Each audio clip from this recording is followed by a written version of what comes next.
It's not a religion. It's good for everyone, no matter what. Which is completely universally belongs to everyone. Does not belong to this religion, does not belong to that religion, nor that spiritual tradition as opposed to that spiritual tradition.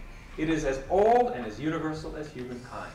No, Transcendental Meditation is not a religion, and it's practiced by individuals of all religions around the world, and we have students here at our university, Maharishi University of Management, from all parts of the world, all cultures, all religions. This is something that has more profound impact than relaxation techniques.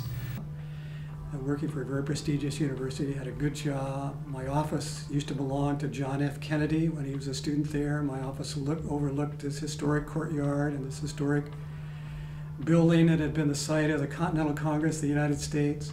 But I wasn't very fulfilled in my job. I was feeling I wanted to change jobs or go back and do some more graduate work, get a PhD.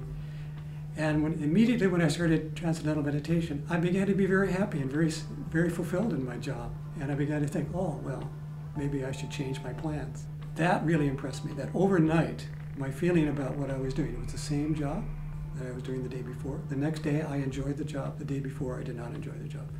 I took interest in meditation around 1970, 69, 70, and it took me a long time to be reading things and asking questions and trying to feel my way through things until one day I talked to my sister who had started Transcendental Meditation. I was out in Los Angeles in the mid-70s. I had just come out to do a movie, my first movie. And I was spending a little time here and staying at one of those Melrose Place-like apartments where there's lots and lots of apartments. And there was a guy who hung out by the pool who was a TM teacher. And you know, we just hung out by the pool a few times and he started talking to me about meditation, and it was like, I don't know, I was just completely ready to hear it. There was a center in the valley at that time, and I just called him and made an appointment and went over and learned. It was something,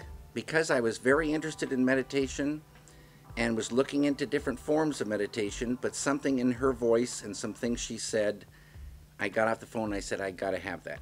To get to know myself, I didn't really consciously know any of that, but I was struggling, I think, in all sorts of ways personally. I was working on my first feature film, Eraserhead, and the thing that finally nailed this thing was I had an incredible place to work, all the equipment I needed, the money was, you know, there for me to work. I was working away, and this one particular day I thought I should be so happy, but something's missing. Something is missing.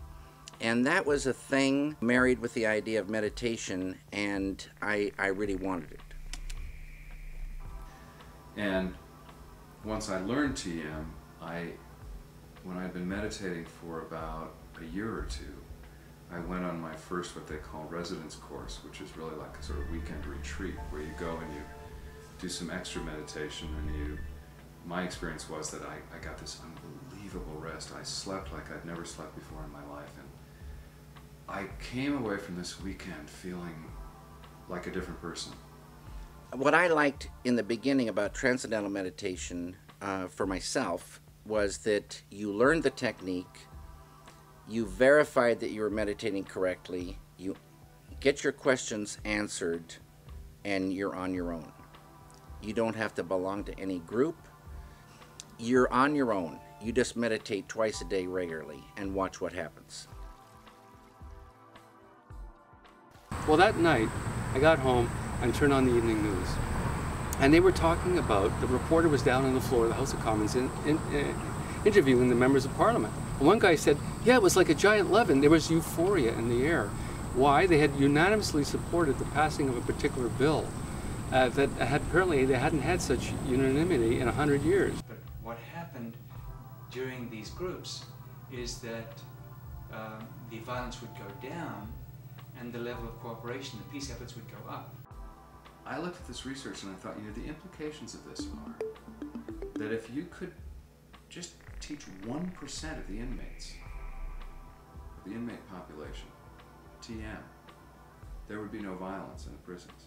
Anybody who's calm and coherent has a calming influence on their family, their work environments, and society as a whole.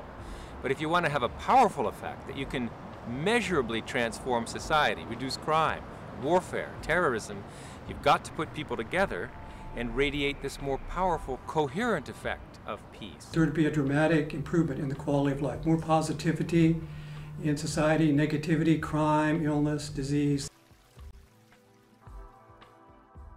Superradiance in physics is a phenomenon by which laser light shines so bright. Basically, if you've got a population of excited atoms, they all have a tendency to give off light, but you put them together, they have a much more powerful tendency to give off light and to give it off together, coherently, to produce a powerfully focused beam. If people are radiators of calm, of harmony, of unity, and you put people together in close proximity, they will produce an influence that grows as the square of the number of meditators, producing a coherent effect. And that's exactly what the research has found again and again and again.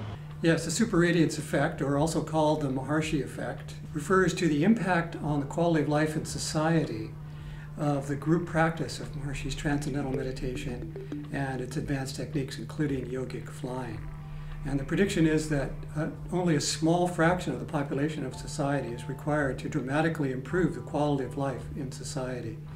And the predicted number is actually the square root of 1% of the total population, whether it be the population of a city, if we're creating the Maharshi effect of improved quality of life in a city, or the square root of 1% of the national population, if we're creating that effect for the nation, or the square root of 1% for the whole population of the world. The individuals who are practicing TM, I asked them how your semester was. And they said, oh, it was great, it was exciting, I was really challenged, I'm looking forward to the finals. I talked to the people who hadn't learned to meditate, and they said to a person, it was just horrible. I don't know how I'm going to make it through. It was just the worst 3 months of my life. And I think it's made me a more balanced person and a more peaceful person.